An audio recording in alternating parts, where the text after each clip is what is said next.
Hello, everyone. We're going to get started here in just a moment. I want to give some other attendees some time to get logged in.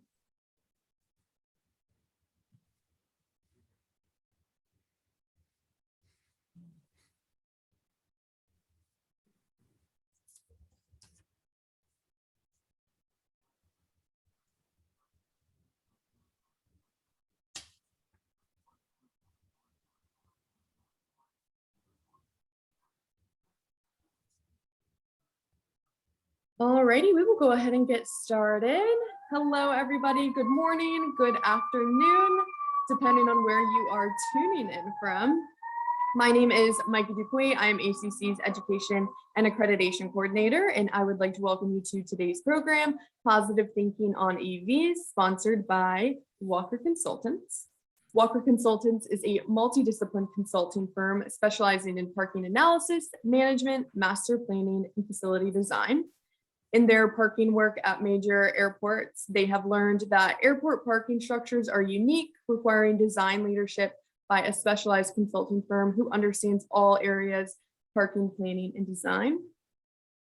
Airport parking structures are also unique due to the sheer volume of cars and pedestrians which are processed every day. The airport has several stakeholders in the garage, including parking patrons, rental car agencies, and customers. They engage their 55+ years of experience to be the airport's partners to successfully meet the needs of all users of the parking facilities. With that, I will go ahead and turn it over to our two presenters today, Mary and Carl. Thank you, Micah. This is Mary Smith. I've got 48 years with Walker. In the last couple of years, I've really been focusing on doing some research in the area of EVs, along with a committee within Walker of various different disciplines. Yeah,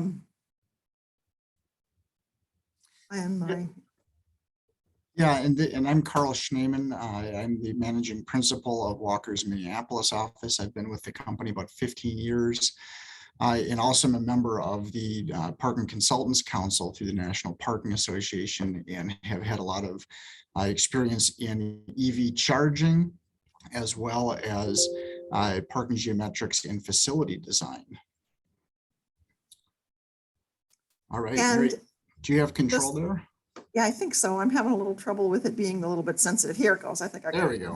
There we go. So our agenda today is to talk about these various areas of how to provide EV charging. For further information, Carl and I wrote an 80+ page a publication for the Parking Consultants Council of the National Parking Association, which is at the printers. So I'm not sure exactly when it'll come out, but if you have any questions, particularly on the backup, the research, the sources of this information, you can go to that document when it's available, and it will explain all the numbers we're talking about here. 2 years ago, actually, I did a presentation for ACC, and we were talking about the future of parking. There was a convergence of disruptive technology and demographics happening, urban living, sharing economy, electric vehicles, and autonomous vehicles, and they were talking about as much as 20% of parking disappearing by 2030. But today, COVID happened. The sharing economy side of it will still happen, but later and less than most thought. People just aren't going to be willing to share cars in the way some people thought they would. The urban living was overstated at the time, and now folks are finding exurban or suburban living attractive. Autonomous vehicles, it turns out it's very hard. It will happen eventually, but it's happening much slower than most people projected. So let's talk about EVs. First, set your goal for EV charging. It can be an amenity for your parkers. It can be marketing. And for airports in particular, are you competing, for example, with off-airport parking? You have sustainability goals, perhaps, whether you want to meet LEED or Park Smart, or you decide not to meet it, but still provide EV charging. Emissions, some people still believe that EVs are not greener. Cars account for about 23% of total CO2 emissions. This is cars, not just all trucks. Per the EPA and the DOE, and while manufacturing is not as green, the life cycle emissions of EVs is better, even when all your power comes from coal-based power plants. The capacity of the grid is certainly a concern, but the feds are investing billions to improve it. And as I note, It needs upgrade even without EVs, as Texans can attest. We want to meet the requirements of a local authority, and we want to talk a little bit about cost containment and recovery. So these are the various areas we're going to talk about. Why EVs? Well, the attitude towards EVs has turned up sharply just in the last year or so. Sales jumped up, as you can see in the chart. Manufacturers have bought in, as have investors. By 2030, most project that at least 25% of sales will be EVs. Some are hoping for 100%, at least by 2035. Our projections don't get to 100% by 2035, but still there's a lot of talk about EVs. Deloitte does a survey that they do every year, and these are the benefits of the survey in the 2020 round that people felt they had for EVs: lower fuel costs, concerns about climate change, the driving experience, less maintenance. And the fifth one is really added this year because of the Ukraine war and things, less dependent on foreign oil and global issues.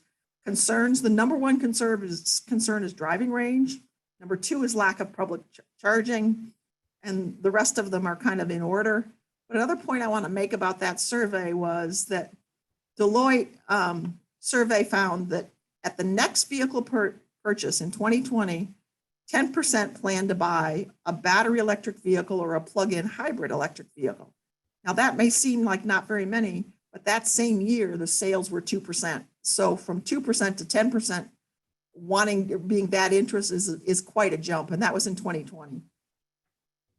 So we've done a projection of EVs and also of vehicles on the road, which we start out from sales, and we took various management and other consultants' projection for sales, and we had to convert to EVs on the road to understand how the need for chargers grows. So you'll note in the right, we've got scenarios. The sienna color is the sales, and the teal color is the vehicles on the road.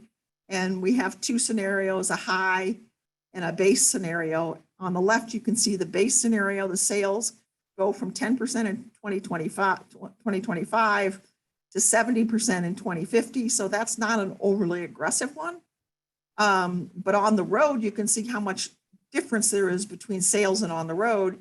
And even in 2050, when 70% of the cars sold are EVs, 42% of them will be on the road. And the little box here just kind of shows that right now, nationally, we're still less than 1% of EVs on the road. Now, local areas vary substantially today, and generally the market share of EVs is much higher in urban areas than in rural ones. So types of chargers.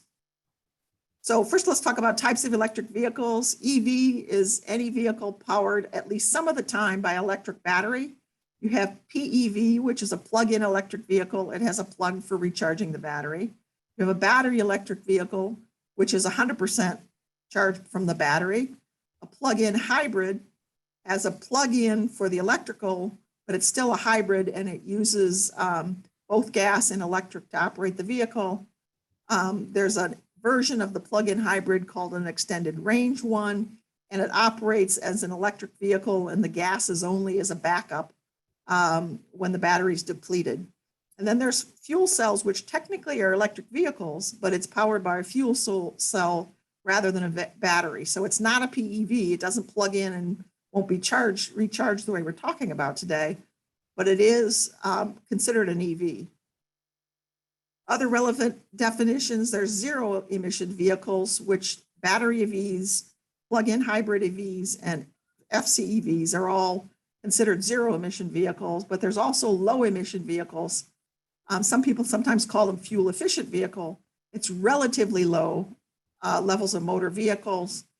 The term is sometimes used in a general sense, but in some places it's particularly defined in the air quality statutes. In California, the Air Resources Board defines it. For LEED, the list is compiled by the organization noted. Most hybrids qualify, but many other non-EVs do as well. There's more than 3,300 models sold in the US that qualify as LEV.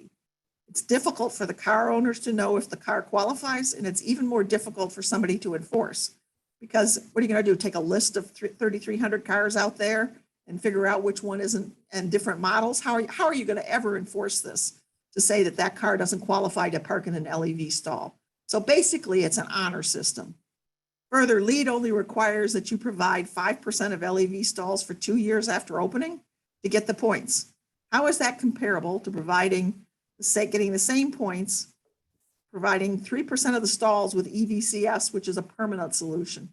So we don't recommend providing LEV stalls. Use other LEED or Parks Park points. We just don't think it's a practical solution for an airport to try to enforce LEV stalls. Standard setting groups, I'm not going to go through these in detail, but if you hear something in here and you want to come back, if we're talking about SAE, you could come back later and see these groups. So there's the two primary one for design purposes are those. We've got LEED, ParkSmart, and the version of IBC, which is a local government can adopt the IGCC and therefore mandate compliance with that green construction code. Then there's the ADA. I just want to note that the DOJ 2010 standards do not talk about EV charging. That doesn't mean you don't have to provide EV charging that's accessible, but there is a guide from the Access Board called Chapter 5 Parking, which we've got the link there to get it, and that does talk about EV charging. Charging equipment.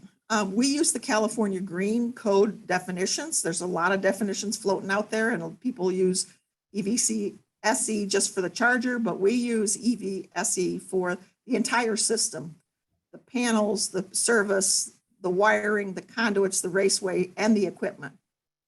For the charger, we call it the EVCS, which is just the charging station as a unit. The terminology, now this is really important, and this again has different, people are using different terms. EV capable means the electric service, an electrical room large enough for the expected total EVs. That's EV capable.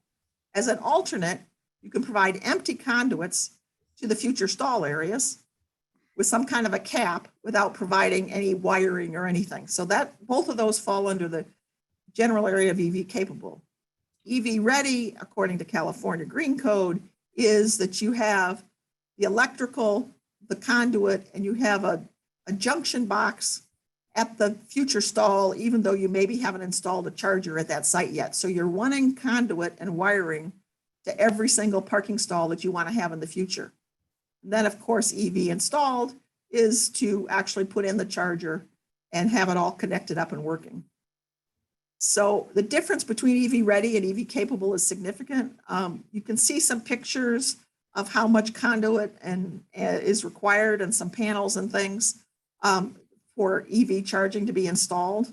A dedicated circuit is often required to each charger or even sometimes each port in a small installation, or when the EVCS are added incrementally, resulting in a lot of wiring. However, with prior planning for future EV locations, you can run a 3-phase circuit, say to an electrical room on each parking floor, and then run a circuit from there to each charger. The cost of wiring right now is through the roof. Any costs quoted herein are based on pre-COVID numbers. Hopefully it'll come back down within a year or two, but that's all the more reason to do EV capable instead of EV ready today.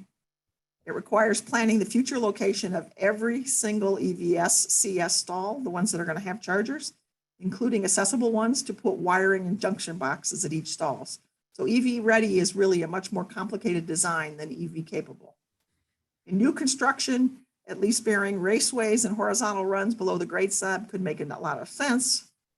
One study found that the future cost to install EVCS could be 4 times or more as a retrofit without any infrastructure as compared to having EV ready installation. Now that's the total cost, including the infrastructure, but going back in and trying to do all the infrastructure later could be 4 times the cost it is to do it at opening day. And the vast majority of standards today require EV capable or EV ready infrastructure without requiring a specific number of EVCS at first installation. This is prudent because in the near term, the EVs on the road varies a lot. Eventually, the population on the road will normalize with uniformity across most areas. So let's talk about type of chargers. There's an AC level 1. It's typically residential, but as we'll talk about later, it may be appropriate for economy or maybe even daily parking at an airport. It's typically 120 volts and 15 amp circuit. It takes 20 hours to recharge a fully depleted battery. Most people don't have a fully depleted battery, but that's what it would take to fully recharge a car.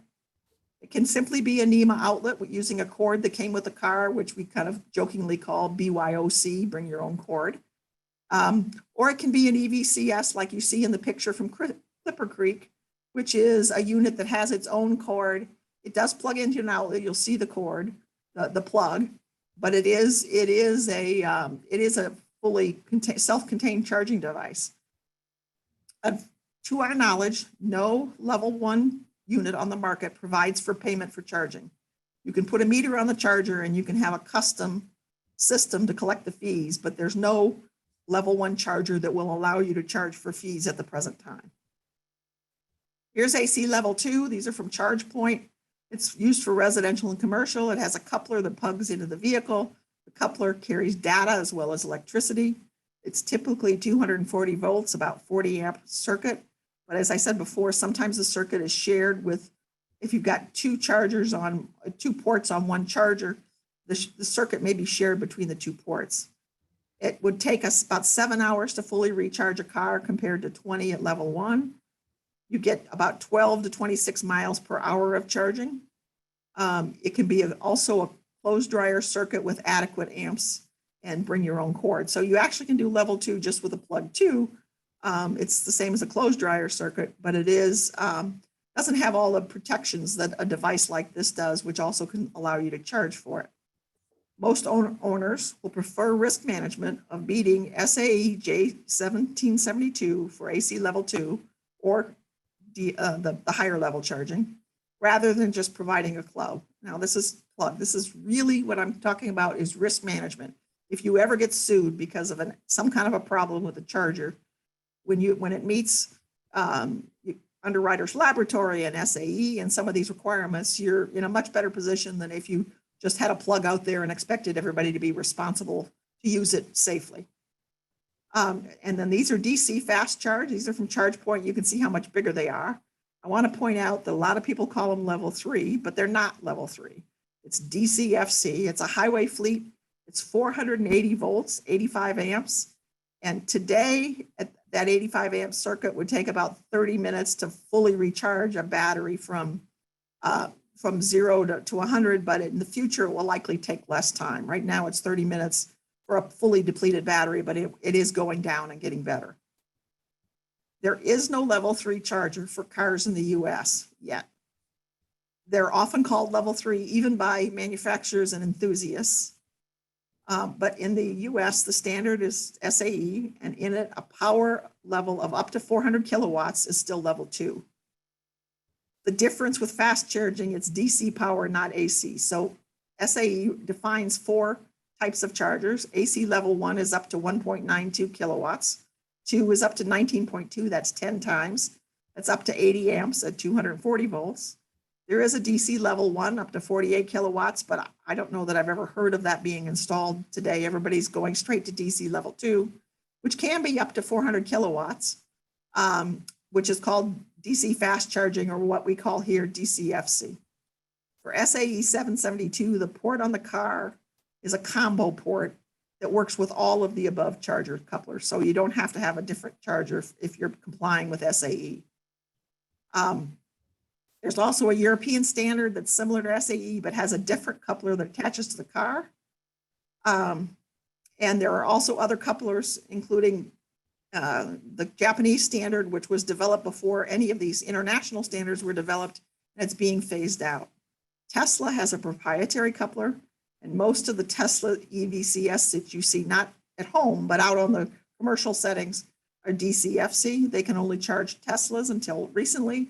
However, Tesla is now adding SAE couplers to its chargers, partially because new rules will require any charger subsidized by the feds or the state will be able to charge any EV. So they're going to force Tesla to charge other EVs. So how many? It's a conundrum. The how many question actually has two issues: how many to install now, and how much power do you really need for future charging? And there are, many airport structures that are existing and they have a certain amount of power, and people are going to put in a few chargers and put in a few more, but they're limited by what the power can take. What we're really talking about today is the condition where you're building a new parking structure, and for one reason or another, you want to provide EV capable or EV ready for some kind of future number of chargers, so you pay for that and get it set up today. We don't even have good data on charger utilization, and their conditions are going to change. We do know we shouldn't plan infrastructure to ever charge 100% of the cars parked simultaneously, especially at a full load. If you're doing AC level 2, you don't want to be charging everybody at 19.2 kilowatts. We just don't drive as much as we think. The average commute is 25 to 30 miles, and the average car travels 13,500 miles a year, which is 37 miles a day. That's about 12.2 kilowatts needed per day on average. Some cars need more at any one particular point, but most will need no more than a couple of hours at AC level 2. Most drivers won't need to charge every day, much less every time they park. We simply don't know how charging will occur in 10 years, much less in 2040 or 2050. Will batteries increase in range so you charge less often? Will we get faster DCFC at lower costs? Will we have more sophisticated power management? We're going to talk more about that. Will we have roving chargers rather than fixed ones, so we don't need all that conduit? Will we have wireless charging, which would be great because future autonomous cars can move themselves after charging and not sit at an airport economy lot for 10 times the time they're charging. Will there be in-pavement charging, so while you're charging at traffic lights? And the biggest single one is, will gas stations convert to EV charging? Power management is critical to your thinking about EVCS and airport parking. It's a game changer that would allow the maximum cars charged at the lowest draw on the grid, particularly in peak hours. This will reduce the overall size of service in kilowatts that's required. Today, most power management is either it uniformly lowers the power supplied across all chargers connected at one time to the power available at the transformer. And it can be one circuit to one charger with 2 ports, or it can be a parent-child situation with chargers with up to 8 chargers on one circuit. There's some question as to whether NEC allows that, but there are manufacturers pushing for that kind of setup with multiple chargers on one circuit, but that's what's available today. Or it does not start charging as a new vehicle arrives. If all the other cars that are charging are using all the power that's available at the transformer, at the service, then it will only start a new vehicle that arrives when another car drops off. So it is the power management is controlled by the size of the service and to some extent the wiring. Delay charging only charges during off-peak hours when the cost for power is lowest, for example, from midnight to 6 a.m. So you can also set up your system that it only charges from midnight to 6 a.m. Ideally, automatic load power management would be across all stalls in the system and would alternate which stalls are being charged based on input from the user as to length of stay. So when they logged onto the system, they say, I'm parking here until noon on Thursday, the charge needed by the car and the draw on the grid. So it would manage when it charges each car and not simply provide the same power to all cars. This will be more valuable with airports because vehicles need charging a fraction of the time they're parked. It removes the need to make owners move cars when not charging. It requires more chargers, but much less power supply and a much less draw on the grid, which is important for the community. Ultimately, there's a discussion of what's called V2G, which means vehicle to the grid. And this means that some cars will charge at home at night. And if the grid needs power, the system will buy the power back from vehicles connected to the system. At an airport, you could fill cars connected every night at lower costs and then take it back in the daytime if you need the power. Car becomes storage.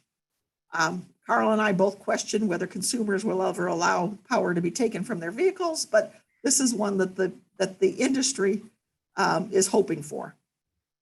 Some also see benefit to having battery storage on site, especially in concert if you're using solar, especially a solar array right at the parking. Further, this may be a sustainable recycling potential. Everybody worries about what they're going to do with EV batteries because when they get to the range drops to about 70 to 80%.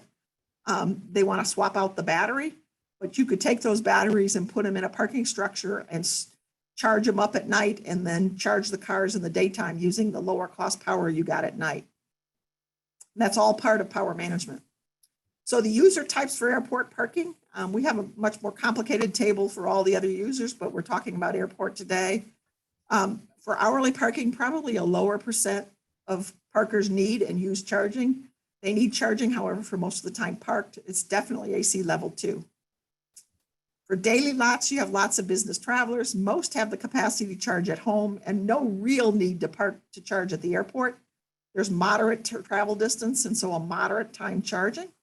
Still, as I'll show you later, you can be charging 1/10 of the time parked, unless it's an unusual travel distance. So a few people might need charging for more than that, but the average is probably going to be 1/10 of the time parked.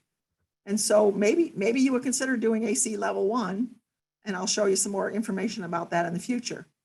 Valet can be a good strategy to reduce the number of chargers. If you already have valet, you can put in a couple of chargers and charge many cars than you have chargers. And that's a good strategy to spread out the load.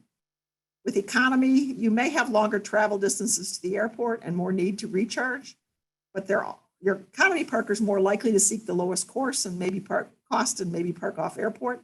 So competition is more critical for economy, but still likely even less than 1/10 of the time parked.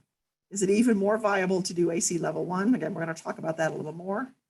But don't forget, you've also got rental car return. As rental cars are transitioning to EVs, I fully expect the rental car companies to charge a higher cost for them recharging the battery than you bringing it back fully charged.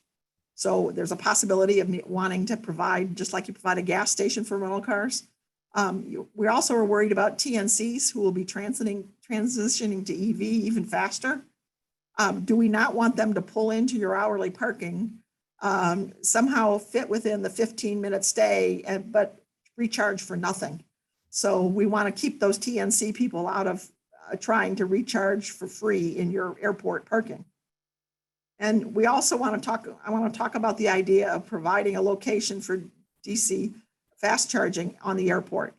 And this also better serve economy and daily. Like just right now, your economy parker, if he needs to fill up on gas, he does it at a gas station. He doesn't do it in the parking. Why should we be providing charging in the parking when we could provide a location for fast charging on the airport, just like we do gas stations? So this is an example of what a gas station might look like for fast charging. This is data from an airport. It's terminal parking. They have 2 chargers with 4 ports. They're AC level 2. So it's terminal parking. So it's mostly daily parking. The average time parked for these chargers was 56.6 hours, which is 2.5 days. The average time charging was 5.61 hours. So basically they were charging 1/10 of the time connected. The average draw rate was 4.3 kilowatt hours. In this case, the 2 ports on one charger share a 7.6 kilowatt circuit. Sometimes one car is charging at 7.6. Sometimes they're both charging at 3.8, but the overall draw is 4.3. The average is.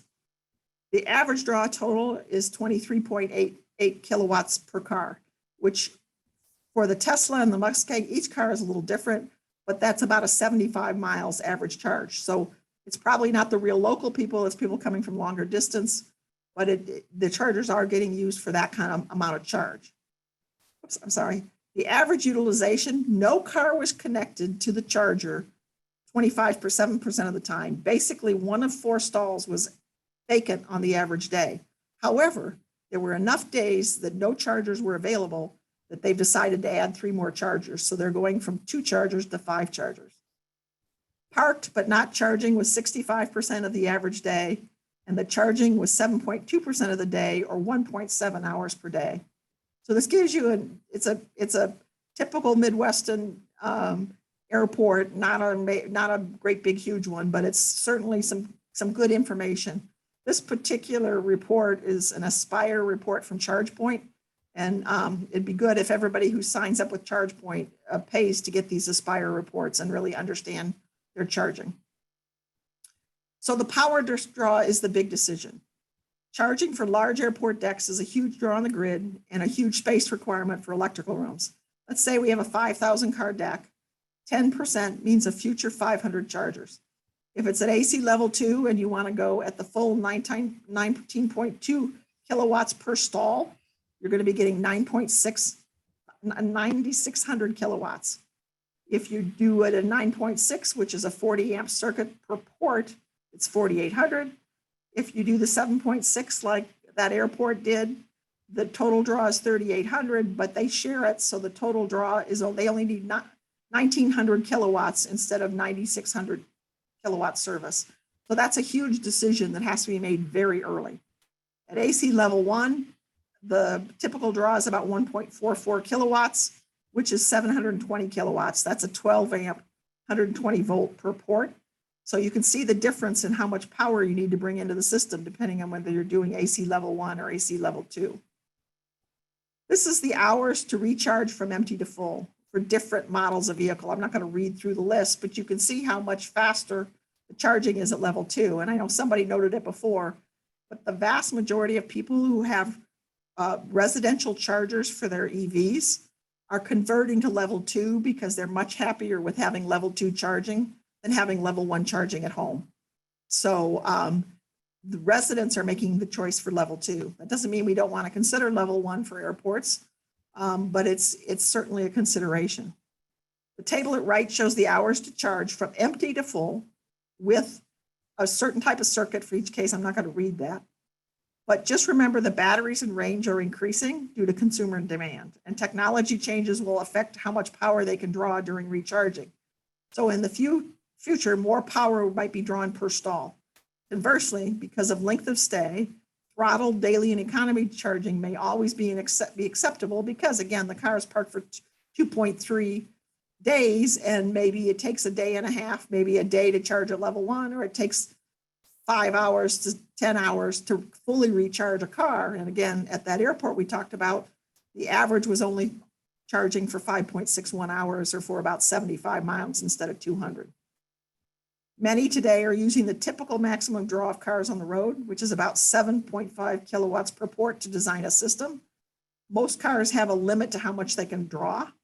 But as we talked about previously, even if we did that at an airport daily or an airport economy, they'll still be charged way less than 10% of the time. So why not charge it slower and at lower power and keep the amount of power down?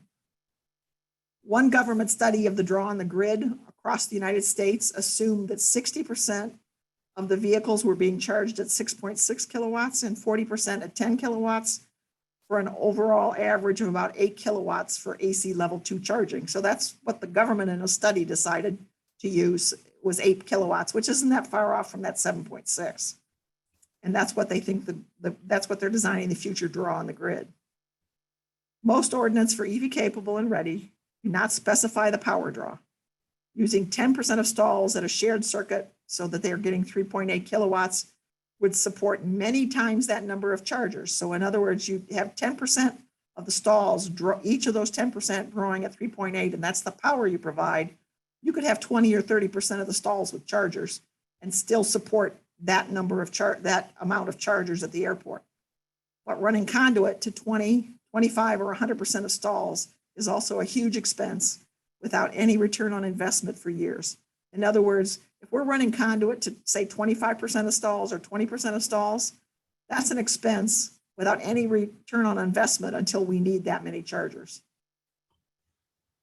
Another wrinkle is delay charging. The graph at right shows the power draw by time of day in a federal study that had a curve for what they called Midwest and Mid-South. The curves for the other regions were similar. So I just chose this one, but it shows that the best time to charge is from 0 to 8 a.m. And if you do that, it's the lowest cost of power.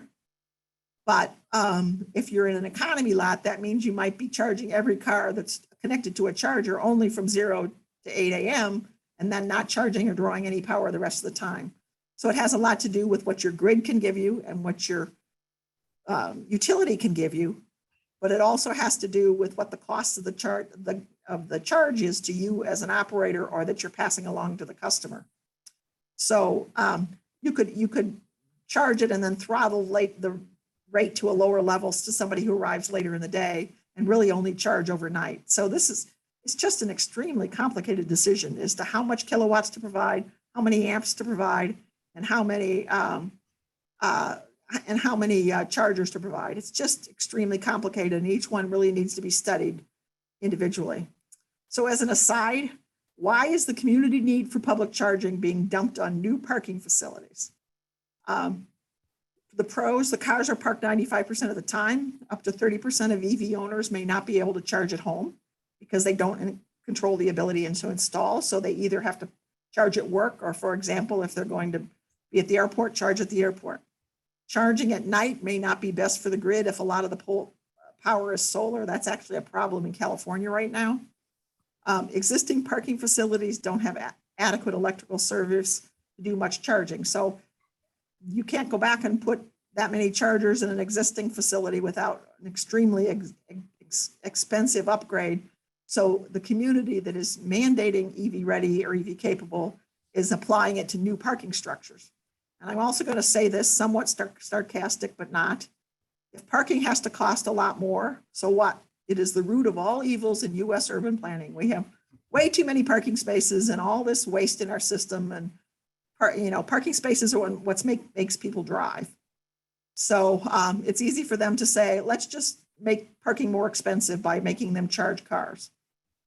The con, EV capable infrastructure costs at least $5,000 a stall for level 2. In a new facility, the existing can be way more. If it's 10% of the stalls, much less 25%, there's no return on that investment for most of that cost for at least 15 years. Another $5,000 per stall for each charger installed at opening day. DC fast charging requires turnover to justify the unit and recover 6-figure costs. The driver must move the car after charging is complete in most cases to get that turnover.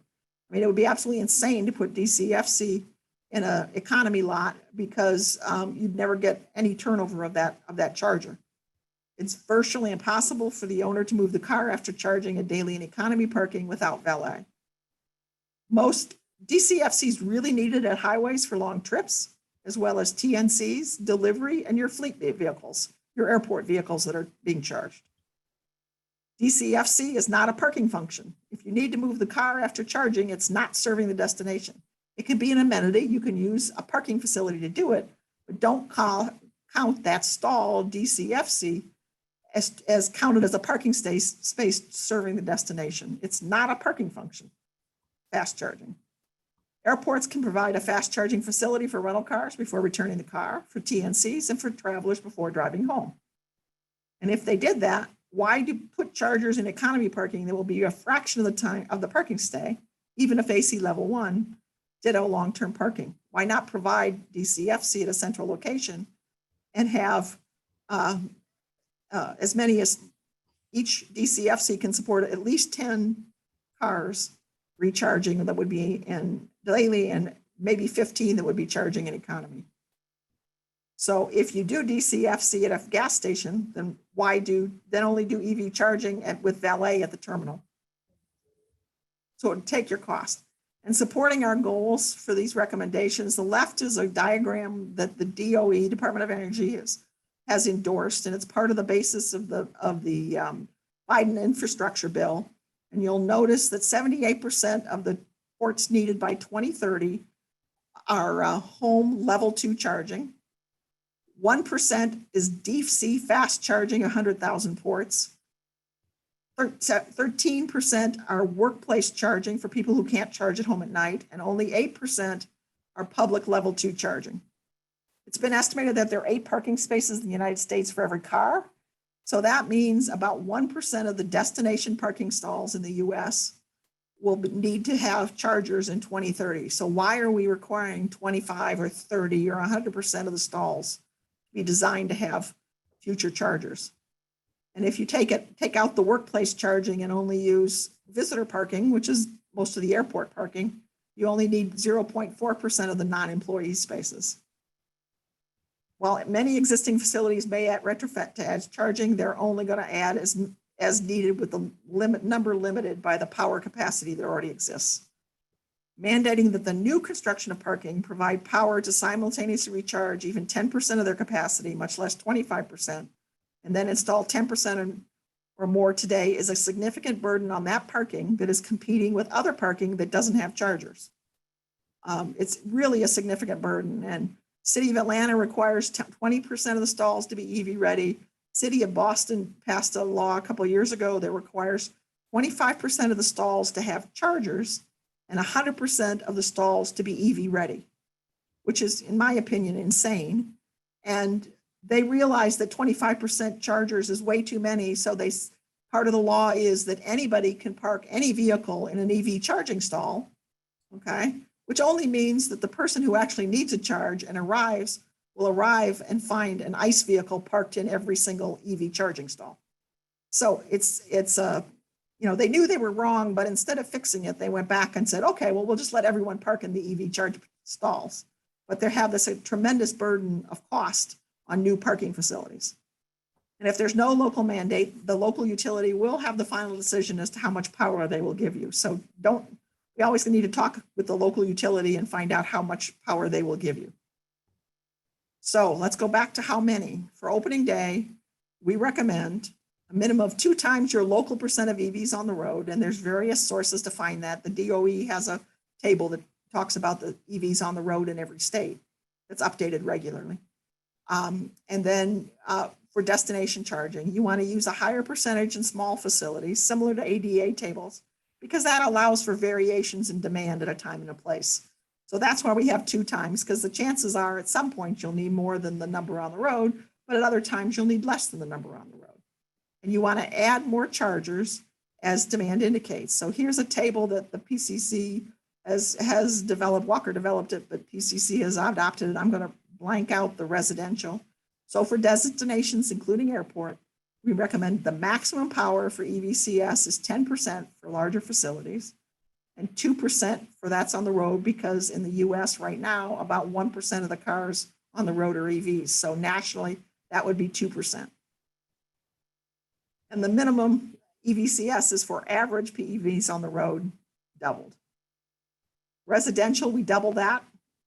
Required for destinations, just because it's more likely we want people to charge at home. We want to have it available. Power in this table is EV capable, not EV ready. So in other words, you're putting in the electrical room big enough, but not all the panels now.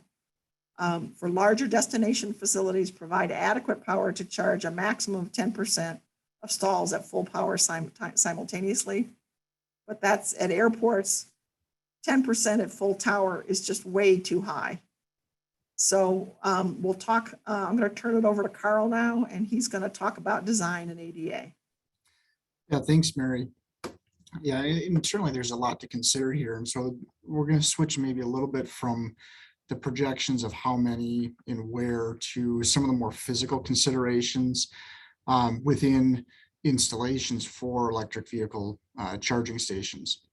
And there are a lot of things to consider. And I think, you know, one of the big things that I think is important for folks to realize is when you have an existing structure, there really is a tremendous amount of infrastructure that you need to bring in. And that can be, it can be extensive, it can be unsightly, and it can be expensive to do that. So we'll talk through each of these items here, but I think the image at right here is a pretty good indicator of the physical presence of how much conduit and wiring can be brought in when you have an existing facility or a retrofit application here. So where do we want to put charging stations? Many different sources, including LEED, recommend that the charging stations really are appropriate to be located closest to the pedestrian portal after the accessible stalls in the facility. It's both part of the strategy to encourage sales by providing a visibility of charging, and that's both of reassuring customers that there is charging available, but also promoting the availability of those charging units.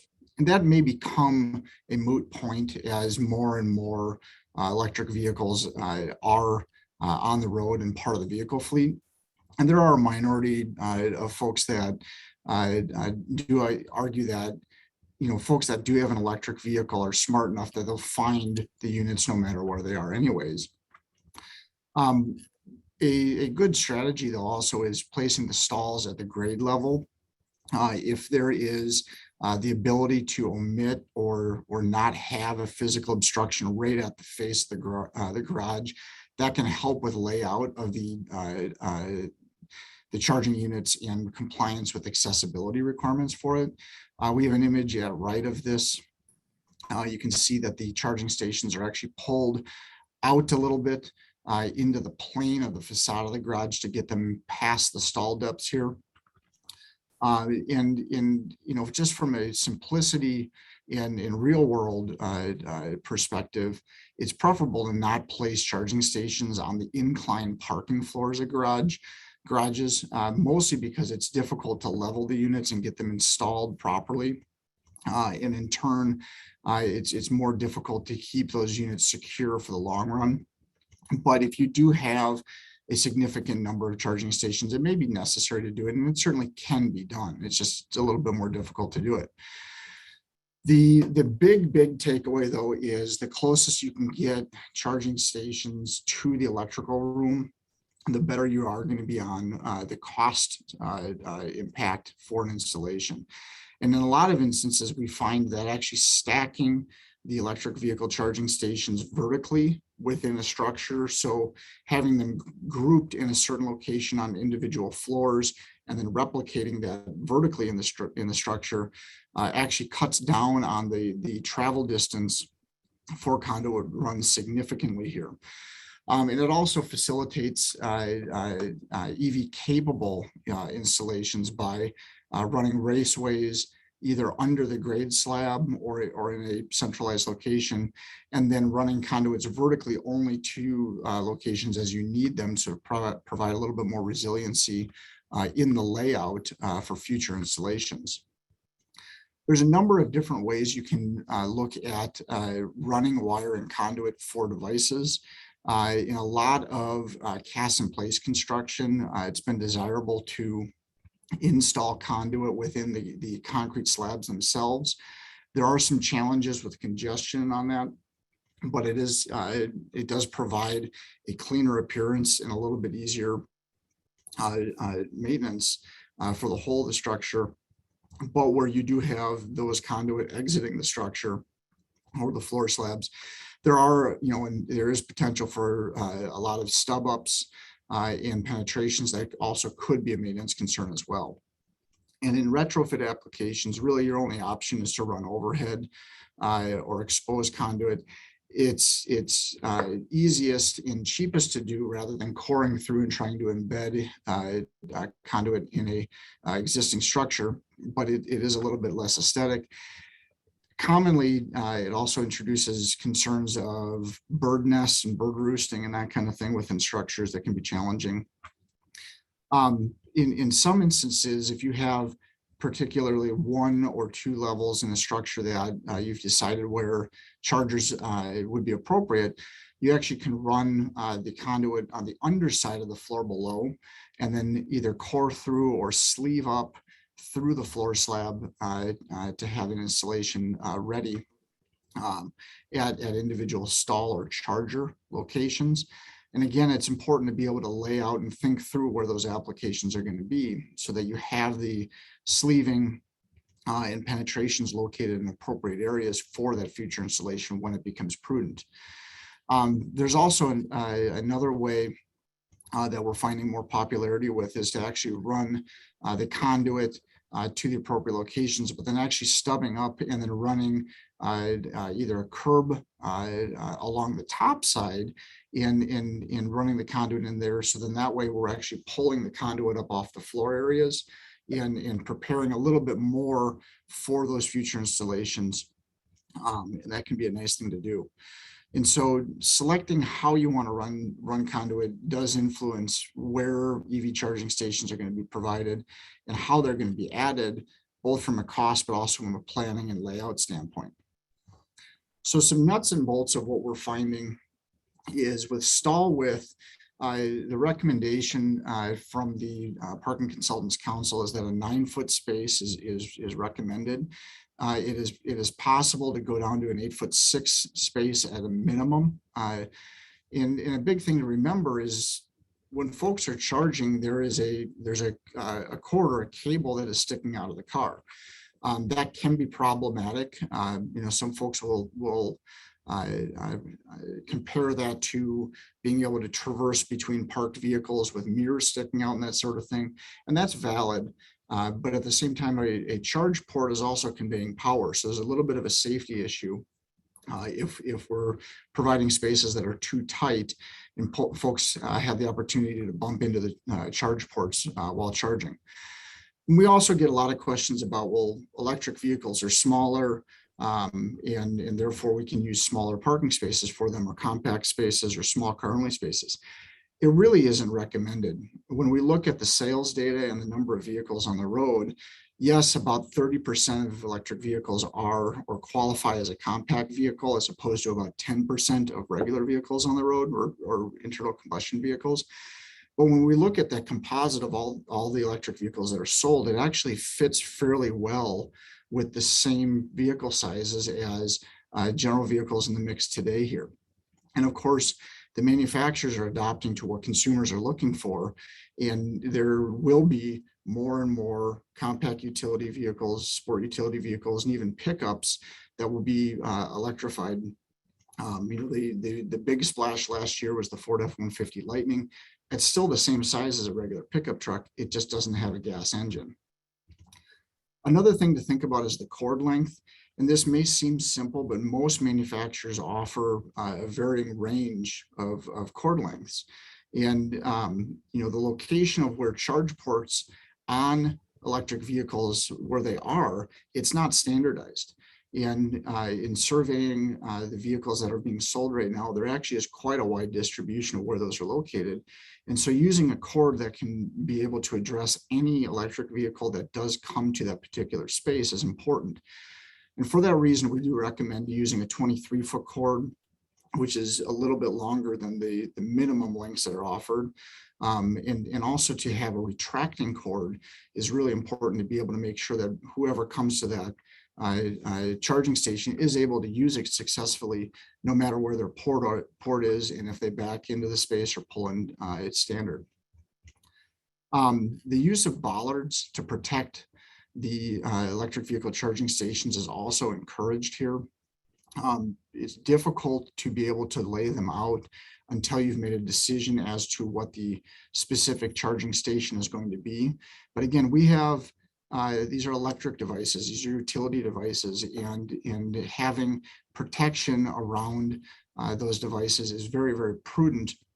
And so you have to take that into consideration and make sure that we do have adequate protection for accidental bumps with vehicles, as we really can't predict how people are going to operate within a parking facility.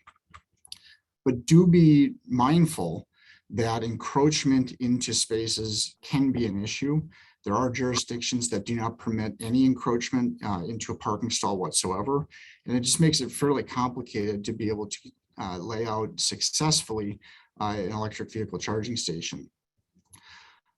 And another thing to think about is when using bollards or other impact protection devices, you have to be careful to not limit or unintentionally limit the use of the device. Many of these we have to initiate a charging session and interact with the device. And so making sure that that bollard doesn't inhibit the use of that device is also important. And I'll come back to that in a little bit here with the ADA challenges. And I think it's important for everyone to understand that under ADA, if you provide an electric vehicle charging station, you need to provide an accessible one as well. ADA is a civil rights law, it's not a building code. And while Mary mentioned that the DOJ 2010 standards do not specifically address electric vehicle charging, they have provided guidance through the guideline document. And a few bullet points or quick takeaways from that guidance are as follows. When you have ADA, or when you have electric vehicle charging stations within a garage, that population of charging spaces can be pulled out, and the ADA table for accessible spaces can be applied directly to that. So as an example, if you have a 5,000 space parking structure and you've decided that you want 100 EV charging stalls within the garage, that would require that you end up having, or that would identify that you're required to have 4 accessible charging stations, 1 of which would be a van accessible, and 3 would be standard ADA. And then of course, if you were planning for 10% of the electric, or 10% of spaces to be EV capable, that means that of that 5,000 space facility, at 10%, you have 500 EV stalls. And if you take that 500 number and apply that to the table, which for 500 is 2%, you end up with 9 spaces required, 2 of which would be van accessible and 7 of which would be standard accessible EV charging spaces.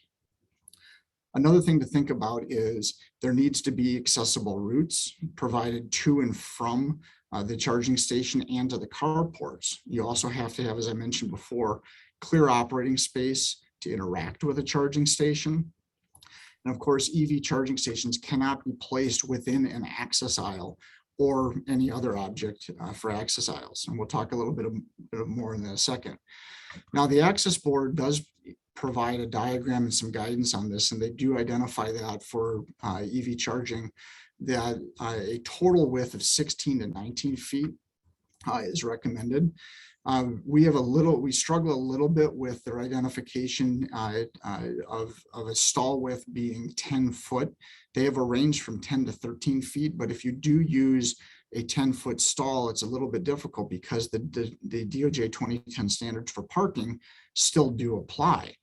And for a van stall, you need an 11-foot wide space minimum plus a 5-foot access aisle on the passenger side of a van stall. So that 10-foot stall actually is a little bit encroaching on the access aisle at the image on the left here, and then would potentially cause a conflict with providing the minimum width of 3 foot for an accessible route. So for that reason, providing a little bit wider space, as I'll go through here in a few slides, is recommended. Another thing to think about too is that the diagram that's provided here really only assumes that there's 1 accessible stall required, and it really doesn't consider the ability to share an access aisle as we would with standard accessible parking spaces. And that can have significant ramifications when we have multiple accessible spaces or accessible charging spaces within a larger facility. So encroachment is a significant issue and a recurring issue. All the photos here provided do provide examples of violations of encroachment. We have at the upper right, we have trash receptacles placed in an accessible stall. That is not permitted. We have a significant column intrusion on the upper left image. In the lower left, we have a curb ramp extension. That entire access aisle needs to be level or less than the 1 in 48 requirement for slopes, and curb ramps are not permitted to be in an access aisle.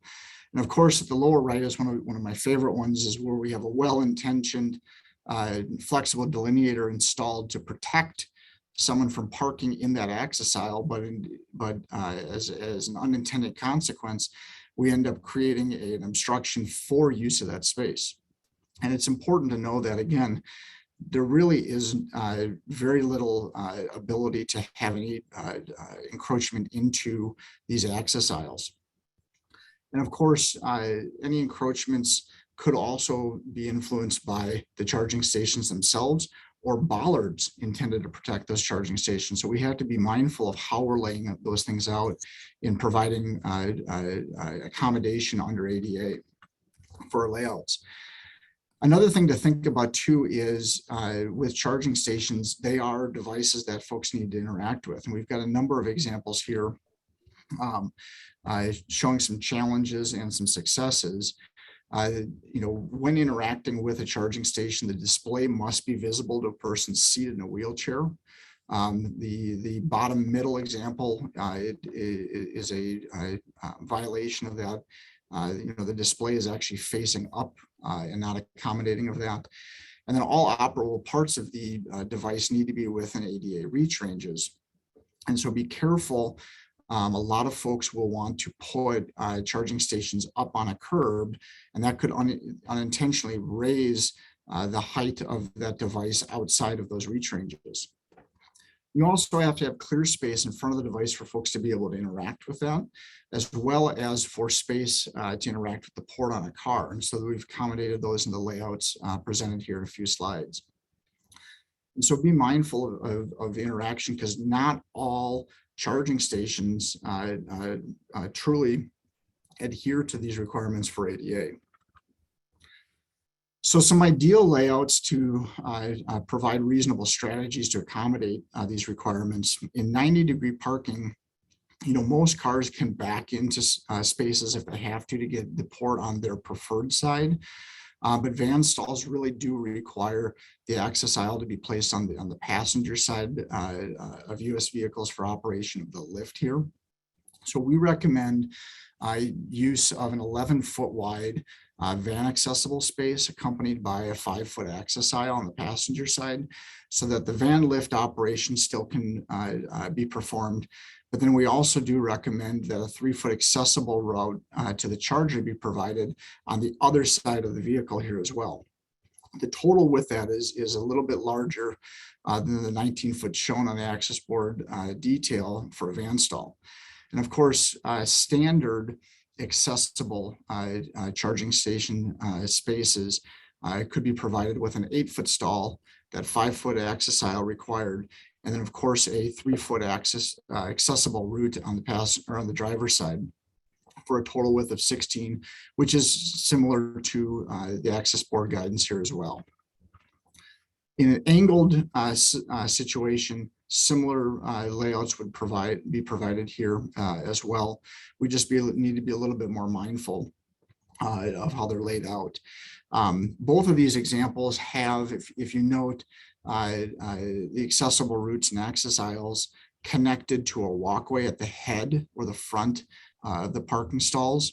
And in a lot of parking garages, we don't have that ability here. And so we really need to think about how a person in a wheelchair might interact with that charging paradigm. In certain circumstances, you may need to have 2 chargers per stall, unless a person in a wheelchair can pull the coupler around to the port in all locations. Again, cord length and cord retraction can play into this as well. And angled parking has a particular advantage in being able to place an electric vehicle charging station in the corner of the stall. Let's see if we can get the cursor going here. In kind of the dead triangle of space that is not formally part of the stall or access aisle, and avoid some encroachment issues. And in angled designs to accommodate van accessible electric vehicle charging stations, a parallel stall might be a good strategy to look into. The passenger side access aisle at 5-foot minimum still can be provided, but access to the charging ports as well as to the charging station and accessible routes can be provided very nicely in that parallel scenario. Another thing to think about with electric vehicle charging also is signage and branding of these units here. The MUTCD logo, as well as the signage at the stalls. I think it's important for folks to provide familiar and intuitive signage for users so that they can quickly identify the purpose and the nature of the stations. The signs shown on the screen here are recommended for use and are making their way through MUTCD here as well. But providing a unified and understandable signage structure for users help them to quickly identify what the intended use of the stalls are. And you can have some fun with this too from a branding standpoint. Being able to provide color and imagery around electric vehicle charging stations can be a nice touch to both promote the availability of the charging stations as an amenity, but also to advertise to other parkers that they are available for use. So how do we operate charging stations though? There's a lot of different concerns as to what, how to operate these units here. The first is, the requirement for the owner of the vehicle to move the car when charging is completed. For parking operators, that's really a non-starter. It's a very difficult thing to both manage, and there's also liability that comes into play with that as well. And in particular, travelers who have parked their car at an airport, they're not going to be able to come back and move their vehicle. And so where it is appropriate to move the car, it really falls into fast charging, as Mary stated here.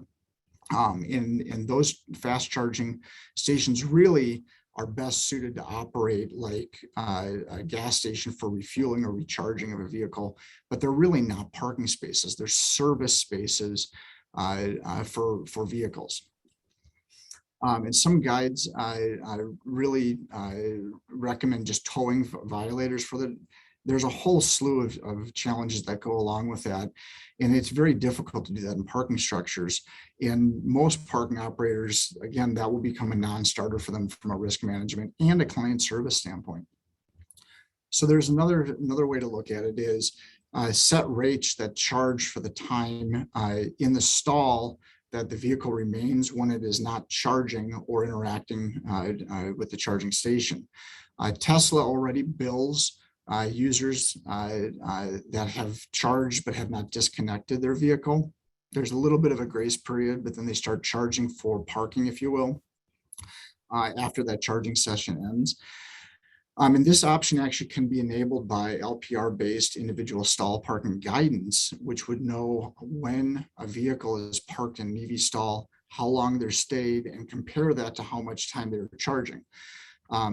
There is some ability to do that where you have individual stall guidance already installed in facilities.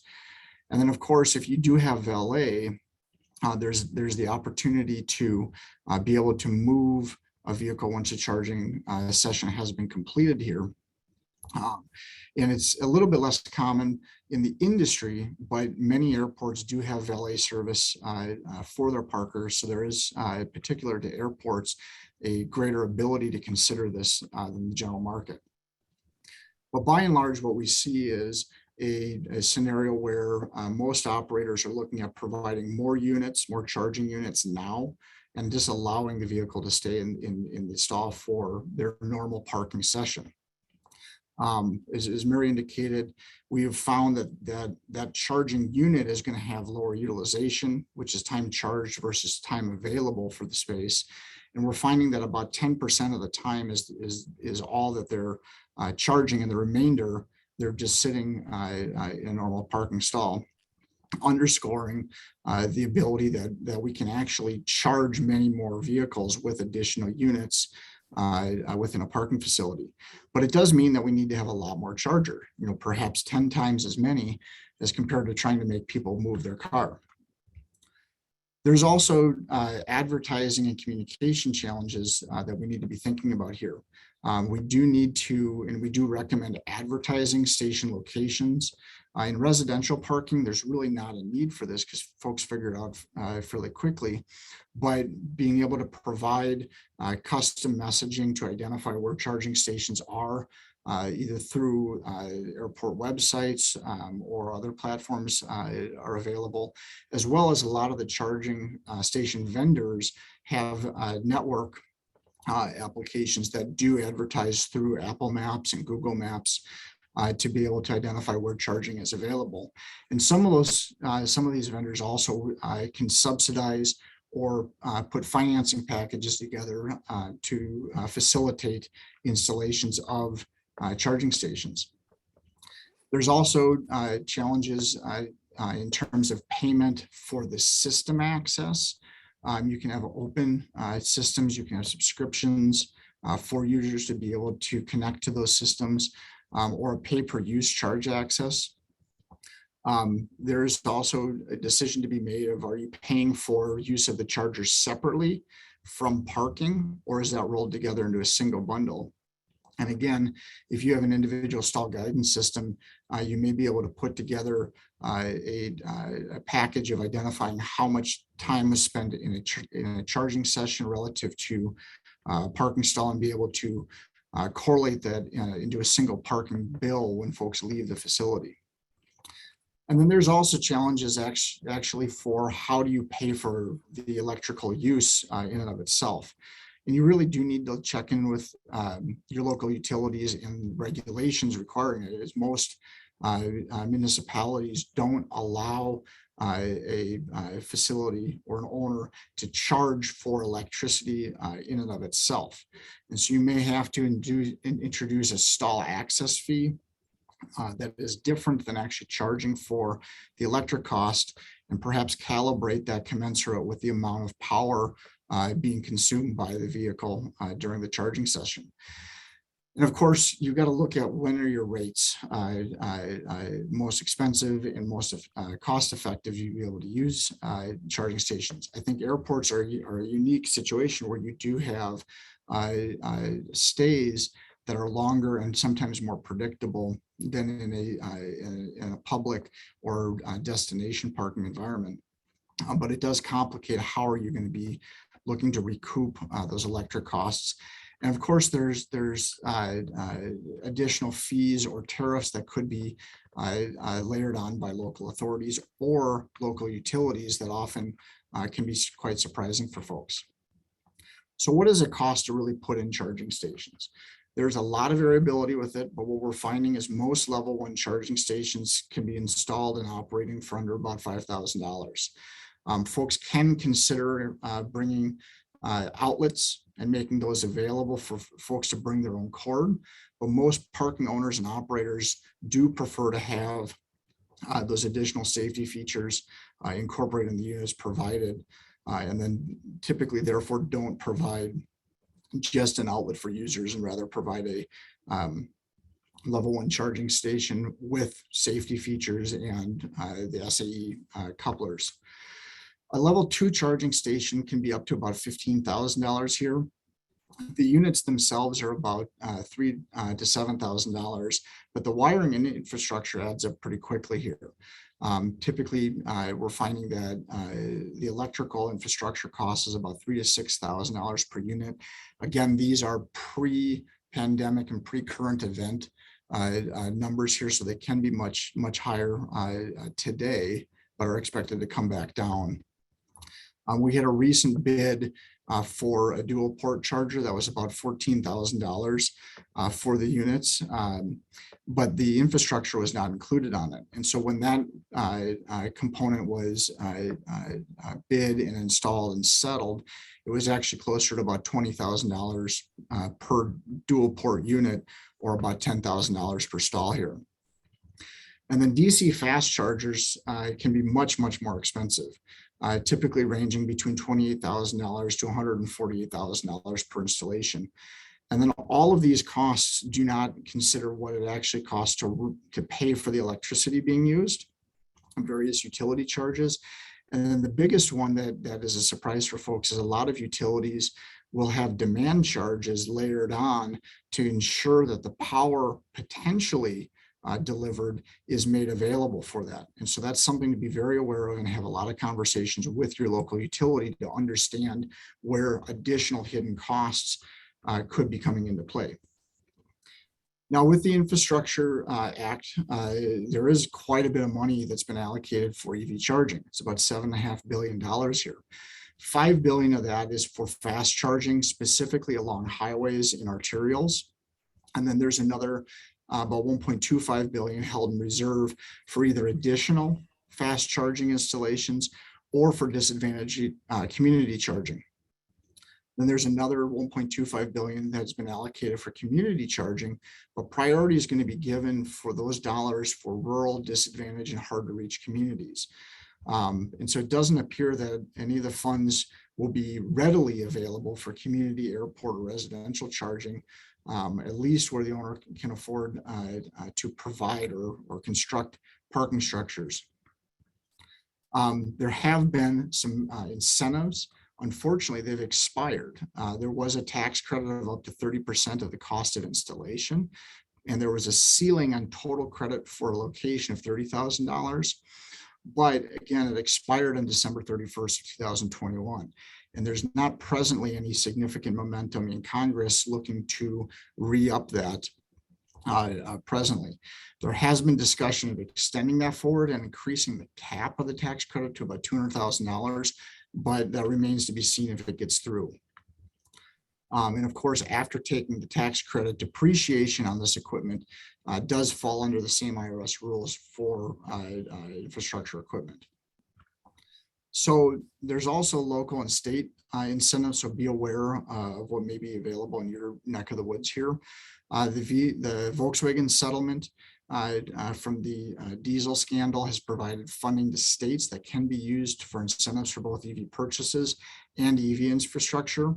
And some power companies may offer rebates for electric vehicle charging or supply equipment, in addition to lowering rates for EV charging power at particular times. So be aware of those conversations with your local utility here as well.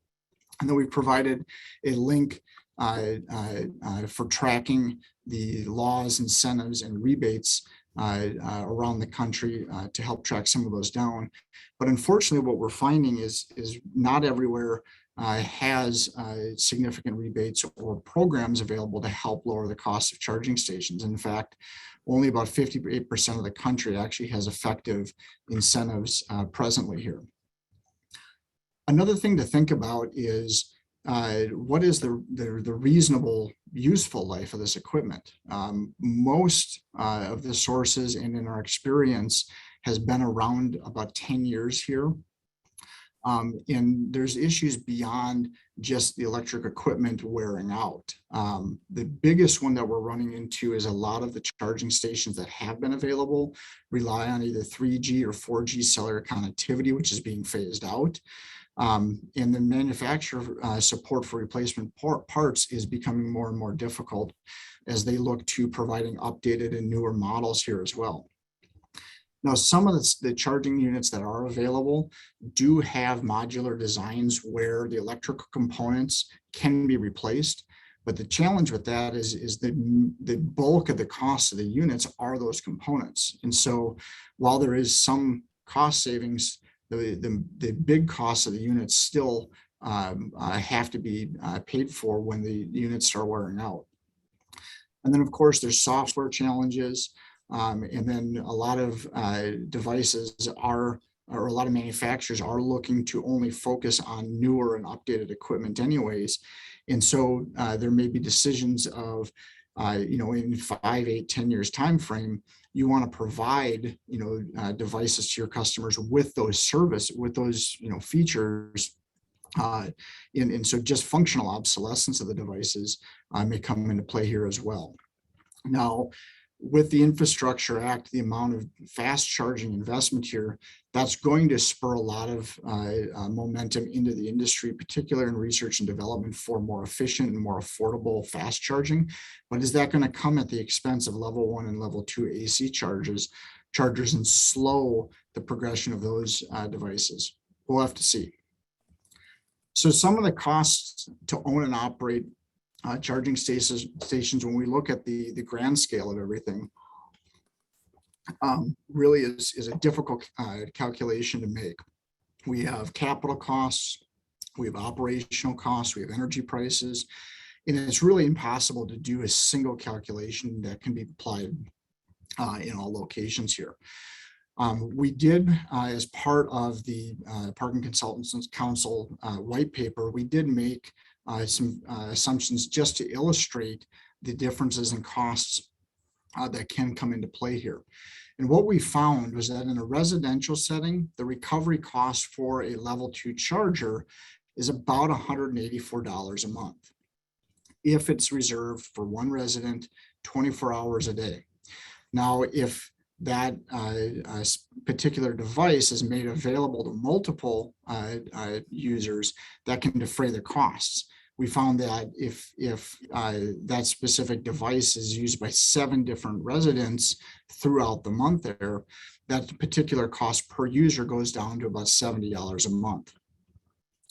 Then employees, if they're charging at work or if they can't charge at home, it would be similar, right? Is that a similar paradigm in an airport setting, similar to employee parking? Perhaps. And then in a public setting, if we have level 2 charging, right, the cost recovery that we found was about $54 for 1 hour charging session at low utilization. Again, a lot of the charging stations that we have seen that are implemented that we've been able to study, they really have very, very low utilization in the marketplace. The average charging observed in some cases is only about 2 hours a day, right? And so $54 per session might apply to daily parking at an airport where the vehicle stays and sits for an extended period of time. In an economy setting, that cost per unit might even be more because the durations of stays are longer. However, what we have seen in Europe, where we do have a much larger percentage of electric vehicles on the road, the average utilization has moved up to about 11% of hours available, and the cost recovery then drops to about $2.50 a charge. We think that that is likely where we're going. The time frame as to when we get there is unknown, though, at this point. Our economy and daily parking utilization always is going to be low at airports, though. And the data that we indicated that is showing only about 1/10 of hours connected, or 1 out of 4 stalls being unoccupied on a given day, really underscores some momentum to look at. Does it make sense to use fast charging at another location on the airport? Or perhaps does it provide justification really to lower the cost of charging units and just go to level 1 and exercise that long duration of stay to be able to provide charging for folks? Now, DC fast charging is where it gets really expensive. With charging units at 2 uses per day here, they could be about $273 per charge. Huge costs on a 150 kW unit, and up to $863 per charge of a 350 kilowatt unit. And again, it drops to about $10 to $11 a charge if we see similar utilization and turnover as the Europeans are finding, which starts to get competitive with refueling or recharging a vehicle similar to internal combustion engines. And again, this is really one of the big reasons why fast charging really only makes sense where you have high utilization of the unit or high turnover, or alternatively, if they're heavily subsidized. I think it's a simple point to think about. If it was really a good business model today, why wouldn't the gas stations or other players already have jumped into this? And we do find that like British Petroleum actually did report that it's starting to reach profitability parity with gas pumps at some stations in Europe. We just haven't seen that yet here. So a summary of recommendations here, I think very simply, the future is unknown, right? And to try to plan for charging needs beyond 2030 at this juncture is really difficult. We just don't know enough right now. And so I think it makes sense to consider providing fast charging in a separate facility for rental car return, for TNCs, the Ubers and Lyfts in the world, and for travelers who need a charge before driving home. Then only provide level 2 chargers in the valet parking at the terminal with a similar cost for charging as the fast charging facility, right? Maybe just a few devices in economy and daily parking with a premium fee to use those specific to those electric vehicle users. Otherwise, some guidelines to think about would be, if you're going to provide charging, level 1 is really prudent at economy parking. Again, we recommend using devices that do comply with the SAE standards here, not just an outlet. A blend of level 1 or level 2 in daily parking. level 2 and hourly parking for those short stays and a higher turnover. And then really we should be providing charging stations at a rate of 2 times the percentage on the road in your particular region for now, with the potential for sizing your electric service of the facility for a maximum of about 10% of the stalls equipped in the future. There really is a big decision. The big decision really is what power and what number of stalls are simultaneously charging. But in those larger facilities, it really does seem to cap out at about 10% here. And another thing to think about too is, in most cases, users of electric vehicles really should be asked to pay for charging, right? Either through service fees or other means here, following the philosophy of unbundled parking. We think it's best to really begin the way you mean to go on. That is, do it from opening day and don't change the paradigm later, right? It avoids the complaining that occurs when something free becomes paid. And furthermore, it encourages people to charge at home at night when it's best for the grid and for the community as well. In an airport setting, you really can get creative in terms of understanding where folks are using stations. And I think it's important to really perform a detailed analysis of an installation to figure out what your costs are, so that way you can set fees relative to your costs within the system. And if you can use that LPR or individual space guidance to identify what charging sessions look like, and then bundle that into a single payment at exit, that can be a user-friendly and a real improvement for customer service for users, while still being able to recoup the cost of the electric vehicle charging.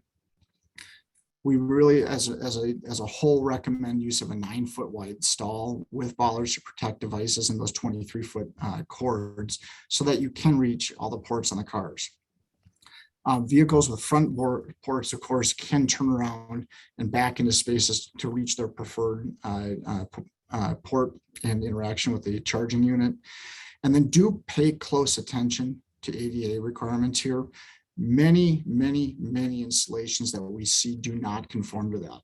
And we feel that airports are more likely at risk to be sued or audited by the Department of Justice. So there's a higher bar in the industry to make sure that reasonable accommodations are provided. And of course, certain jurisdictions are going to be more complicated than others.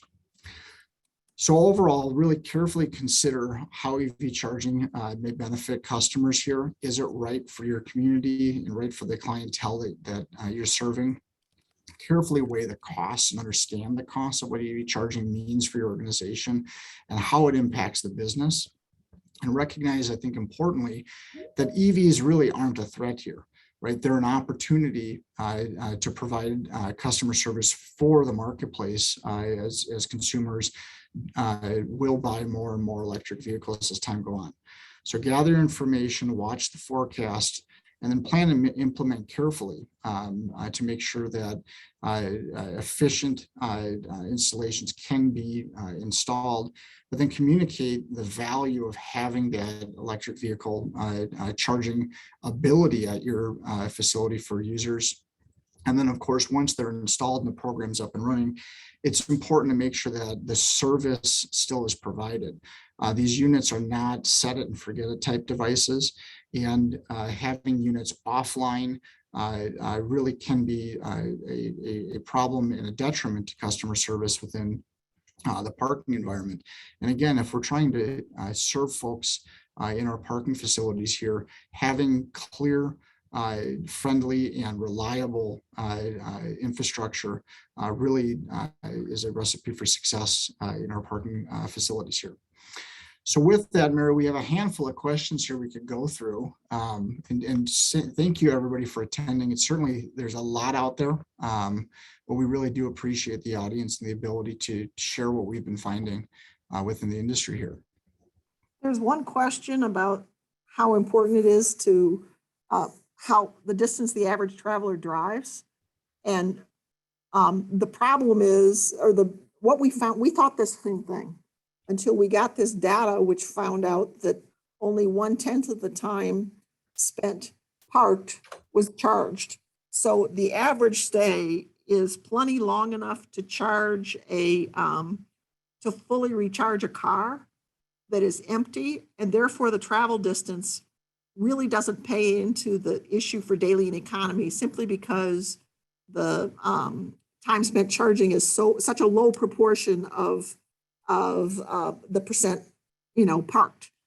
Certainly in hourly, that is a factor of how far the distance they drive, but we were surprised when we got the data from that one airport that convinced us that it's not an issue for economy and daily, the distance they drive to park. It does affect how much power you want to draw, but it doesn't affect the number of units, in our opinion. Someone else asked if we looked at electric aircraft charging, and no, we're parking people and we've been looking at parking. So I don't want to answer that one. Somebody asked if DCFC is effective at airports in colder climates if the battery isn't warm enough when someone gets back from the vacation. And I know that the batteries are less effective, but I guess I wasn't aware of the fact that DCFC could be, the actual charging is reduced when the battery isn't warm. I don't know, Carl, if you've seen anything on that. Well, I mean, yeah, certainly. I mean, I live in Minneapolis, St. Paul, and it does get pretty chilly up here in the wintertime. The short answer of it is there really isn't a conclusive body of data to identify that fast charging is ineffective.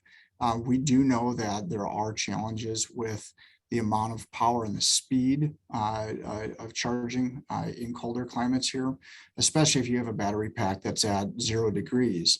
I think the challenge with that is we really need to have more data to be able to better understand how much inhibiting that may be. But we do know that the fast charging paradigm in colder climates can be successful at this point. I also was kind of looking at the chats. Someone asked about, have we seen stations that tie flight arrival and departure data into charging rates? And the answer is no. Everybody is throttling power based on either the overall power supply that's come in through the transformer, or they're doing it based on the size of the wires, and nobody's really doing anything to do with either an individual telling you what the charging rates are, or just knowing when you're most likely to require charging from when people are departing. So no, that's not any power management that's available today. I'm trying to look through. We really haven't had significant data to be able to correlate passenger data to charging yet.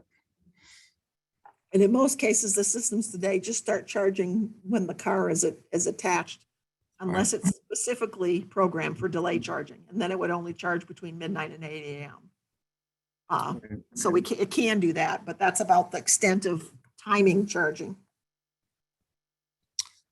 Okay. And then the last question is, are there portable units in the market now that could help an EV not in a designated space in an emergency, or if there is a power outage? I have not seen any real commercial solutions yet being marketed for traveling power to bring power to an EV, perhaps that is depleted.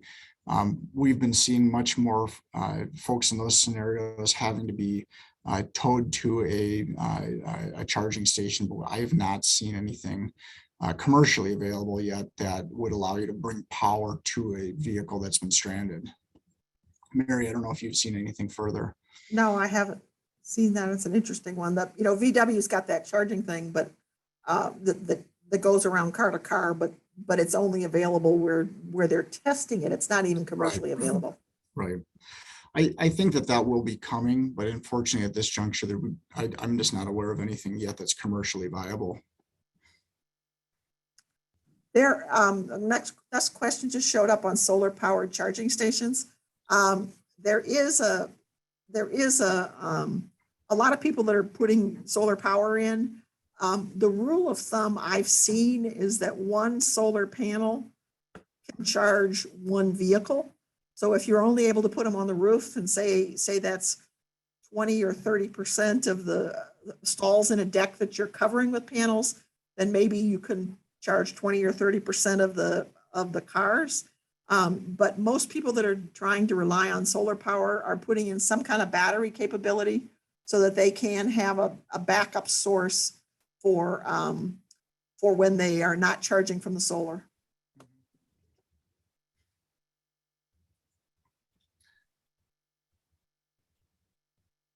And a reminder that everybody can, anyone can, will be able to download the report, and we tend to put more words on the page so you can remember what it was said and not try to,